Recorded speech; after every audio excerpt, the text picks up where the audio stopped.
And so I think for me, it's how the environments that we contribute to, that we live within, that we are shaped by, are constantly impacting ourselves, the relationships we can have with others, and how that in turn shapes our sense of how we are, what we can do and be in the world.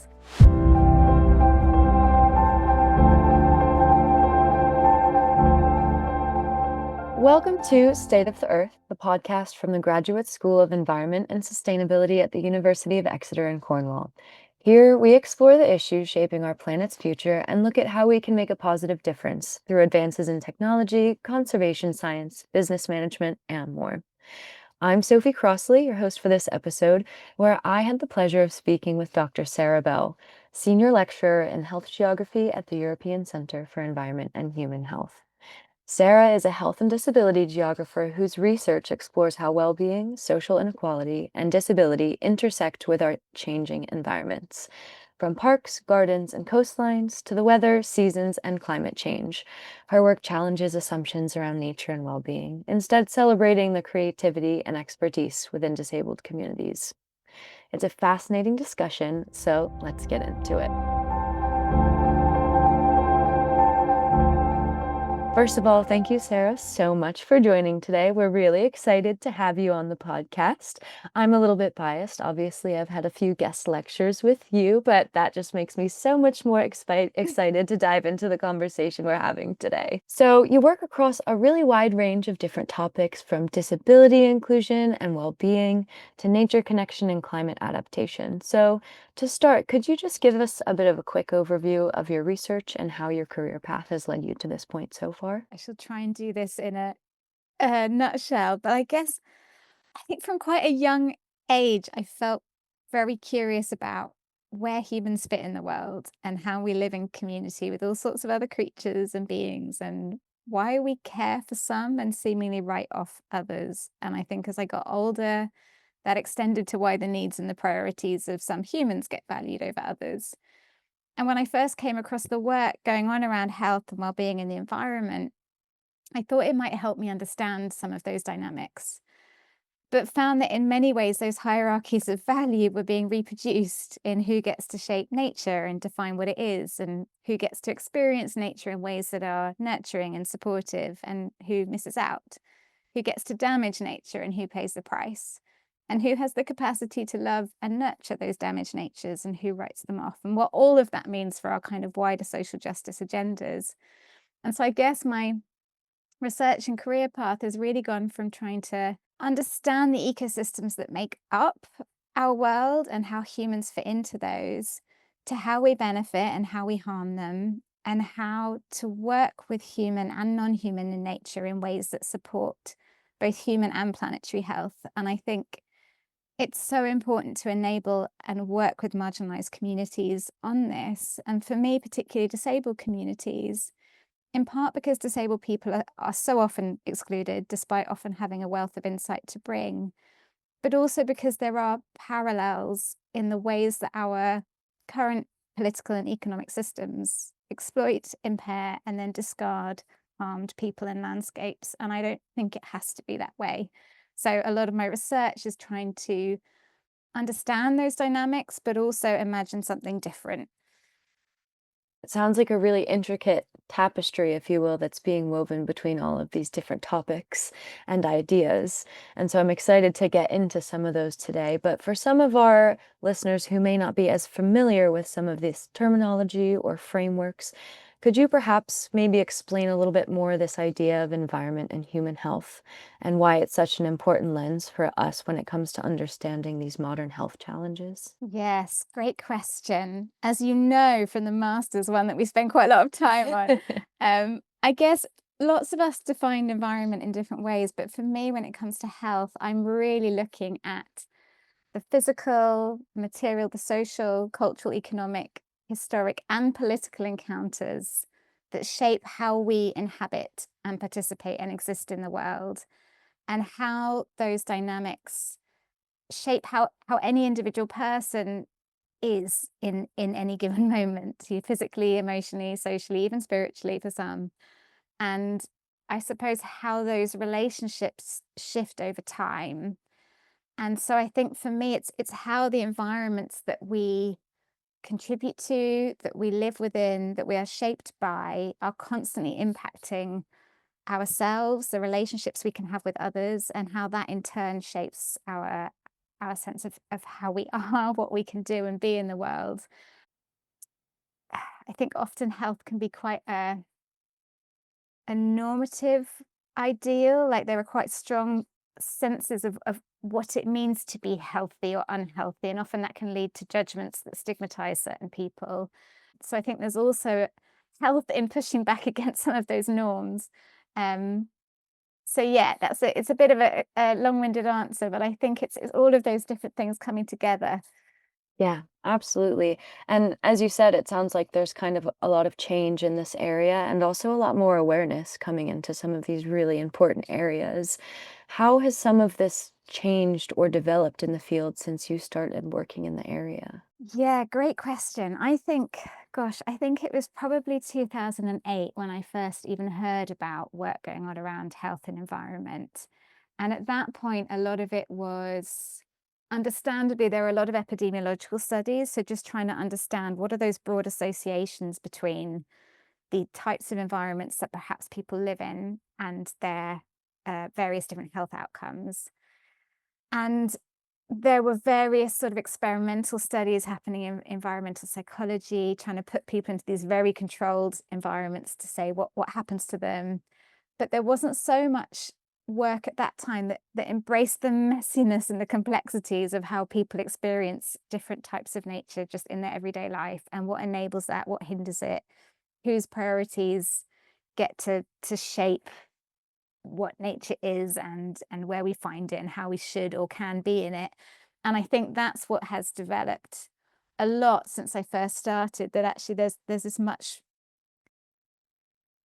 greater willingness to just engage with all that messiness. And from that, to think, well, how do we address some of the inequalities that clearly do exist in who can be in these spaces, who can benefit, how do the wider systems we live in prevent that, and what could be different? So I would say that's how it has developed. Those are some of the main changes, I think, since I first started working in this area. Yeah, definitely. And I think it's really interesting that you bring up this idea of messiness because sometimes it is quite daunting in the beginning to think, wow, we've got a lot of work to do here. But at the same time, it's really amazing to have the opportunity to really tackle that change and use that as a platform for growth moving forward. And obviously, you have such a wealth of knowledge and experience in the field. I'd love to talk about everything that you've done from articles to papers, but unfortunately, we don't have time for that. So, there have been just some really great projects you've worked on. I'll name drop a few, some things like sensing nature, unlocking landscapes, and groundswell. Would you be able to maybe pick one of these projects that you've been a part of and just give our listeners a bit of an understanding of how some of this transfers into kind of your applicable part of the work? Yeah, absolutely. I think I would probably pick sensing nature.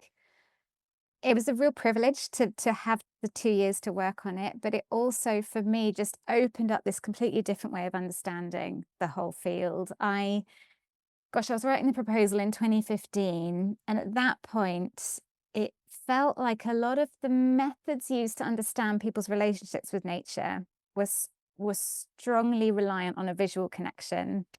And a lot of the work going on by brilliant environmental organizations around access and nature was quite limited to, I would say, wheelchair access. And so the Sensing Nature project was about working in collaboration with people with sight impairment to understand how does well-being unfold with nature when you don't have that visual connection, or when the visual connection is not necessarily the dominant one.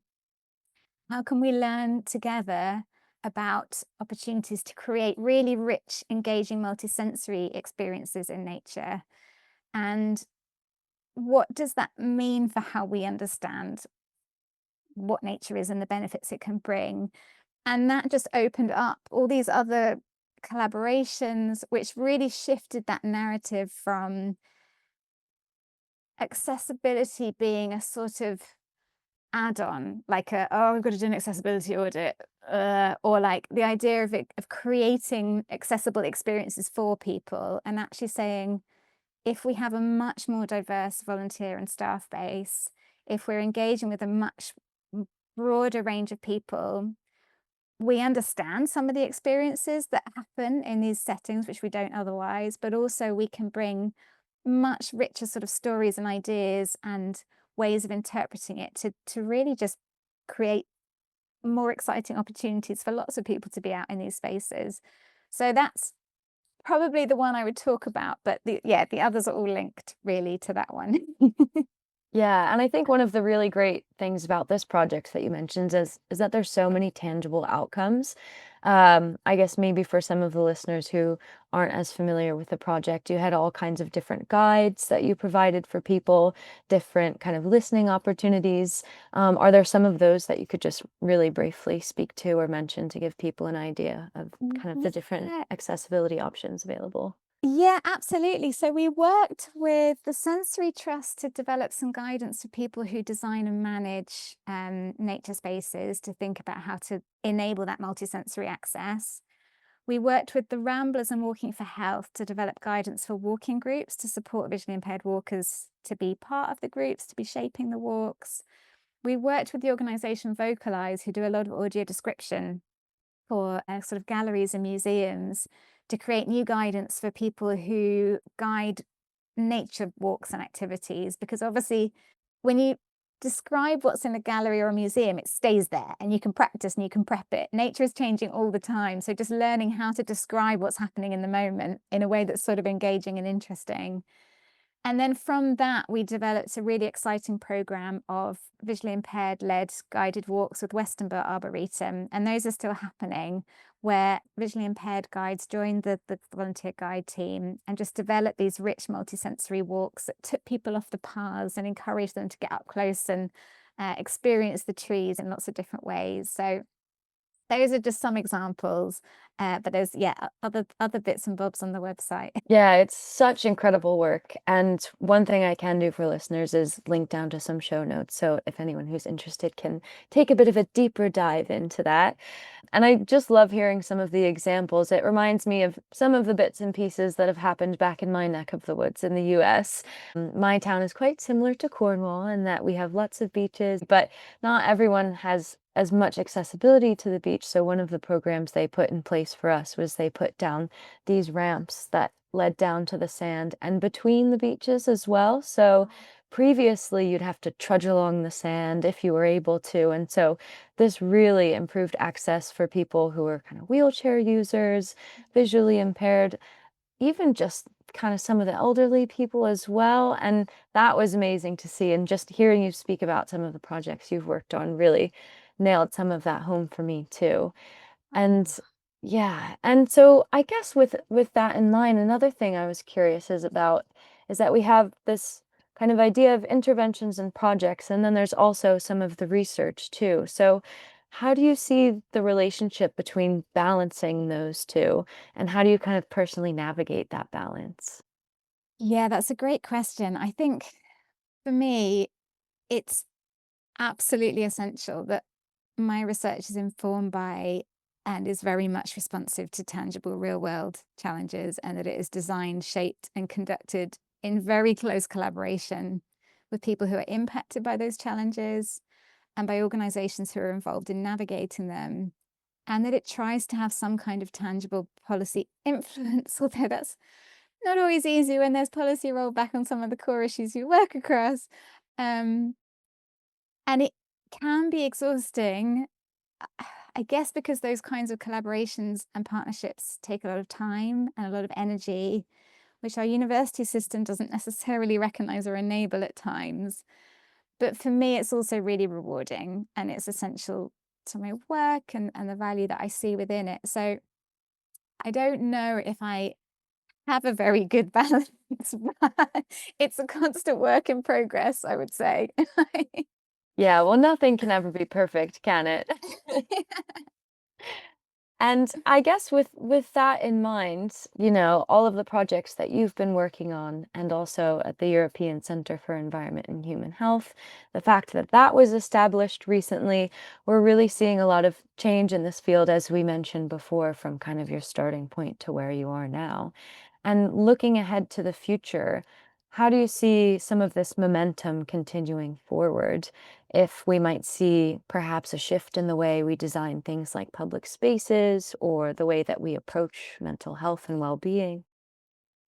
Yeah, that's a great question. I think it's a really challenging time at the moment with the kind of the financial context. And so, there's been there's been good investment in things like screen social prescribing to try and create more opportunity for people to engage with nature to support health and well-being. A lot of that funding is often quite short term. So you might have a program that's doing really good work that if it had long-term funding and security and sustainability, you would retain that knowledge, you'd build on it, you could expand your expertise to be able to support other people who might have slightly different access needs to take part. Um, but because of the short-term funding, you lose that knowledge, you lose people, they move on, you have to start from scratch again. So I would love it if that was invested in more. Even better than that, I would love it if there was actual investment in addressing many of the systemic causes of poor health, the austerity agenda, cost of living crisis, all of those things create mental distress, they create poor health. And then you need things like social prescribing as a sort of sticky plaster. Whereas if they address those fundamental drivers of it, and if just access and inclusion was a given in how any space is designed and managed, just a normal thing to do, then again, you almost wouldn't need so many of these little sticky plaster programs because that idea of just inclusion and access and creating a society that prioritizes health would be in place. So it's I know it's a really long-winded answer, but I guess my hope is that we move towards something that stops looking at short-term solutions and actually invests in the people that make up our communities and their well-being and does that in a way that is fair. Yeah, absolutely. Well, the visual that came to my head is kind of an onion because essentially you're peeling back a lot of these layers to get at what's the core of the actual problem. And if we're kind of talking about diving back into that mess we spoke of before, it takes a bit of time to build out some of the solutions. And I was interested in when you say kind of short term versus long term. I imagine it probably varies project by project, but what sort of time frame are we looking at when we say kind of longer term funding? I think, it takes such a long time to learn how to support all of the different quirks that us as humans bring. And I feel like you're never going to learn that in an 8-month project. You're never going to learn that in a 2-year project. But, you'll get a good grasp, but it's only through encountering more and more different types of people, through being able to invest in your development, in their development, that you can really build that understanding and keep building it and keep deepening it and bringing other people and starting to learn from them as well. So I really feel like imagine if there was just a program that would run for at least 5 years, that you could just have a chance to see what's working, what's not, where your knowledge gaps are, where your capacity skills gaps are, and build on some of those, and then help other programs learn from what you've done, and then that learning can spread. And so I just think anything where you're only looking at a year, 2 years funding max is really hard because also people need to feed themselves. And if they know their job's going to run out in 6 months, they're going to be looking for the next job already. So yeah, I feel like so often the funding is very we have this funding, we have to spend it like within the next such and such. And it doesn't make sense. Yeah, I imagine it incites a bit of panic as well to Yes. get everything done in a short time frame and in a Yeah. sense be rushing around in some ways. But I think yeah, I really like the idea of kind of readjusting or reframing so that this project isn't just one project. It becomes the foundational building blocks that will support other projects in the future too, and all of the learnings that you can take away from it. So, Yeah. yeah, it's really interesting to be looking at this sort of short-termism versus the long-termism as well. And I But think enabling a culture shift in organizations, if you want organizations like National Trust or RSPB or the Wildlife Trust, who are already doing brilliant work, but if you really want a shift in how people work, that takes time. It takes a really long time. And so I think it's hard to get a culture shift from multiple short-term small projects, whereas it's the gradual investment over time that can enable that, I think. yeah, absolutely. That leaves us with a lot to consider moving forward, but all really important things. And I guess as we come to the end of this episode, I would love to know, and maybe we've just touched on it a little bit, I would love to know what keeps you feeling inspired or motivated in your field of work as things start to progress. Great question. I think the first are the participants who take part. Especially in my current work around climate and disability, many people are really struggling, but they bring so much kindness and generosity and compassion into the work. And that, more than anything else, sustains me to keep going. I think the colleagues and the collaborators who are there when everything feels quite overwhelming, especially when the institutions that we work within can sometimes feel quite complicit in burning us out. So having good colleagues really helps. And I think just a strong sense that the world could be different, that we need to push back against the idea that what we have now is the only way of being and living, and probably a bit of a stubbornness, because I think if we give in to feelings of despair or polarization that are happening now, then the people who are trying to create that are getting exactly what they want. So there's a little kernel of defiance there as well that keeps me going, I would say. I love that visual of a kernel of defiance. I think that should be a title of a book or another journal that you write. It's got a Yeah. really good ring to it, kernel of defiance. Oh, sign me up. So, I guess finally we will wrap up with one more question because we've covered so many really interesting topics and projects and different ideas moving forward. I'm sure our listeners are burning with questions. So, for anyone who's interested in pursuing this sort of similar intersection of environment, health, and social justice, what sort of advice would you have for someone who's hoping to get into this field of work? Great question. My first thing would be find your people, because there is so much burnout in this work. I think our institutions are not always that well set up for enabling us to do the work in a way that foregrounds care and tenderness and gentle, patient collaboration. So finding your people is so essential if you're not going to burn out. People who you can laugh and cry and rant and reimagine with, people who share your values, but will also challenge you when that needs to be done too. I think if you're doing this work within academia, you need the people who will constantly remind you that you are worth far more than your latest journal or grant rejection, and that your value really doesn't lie in a very narrow set of metrics.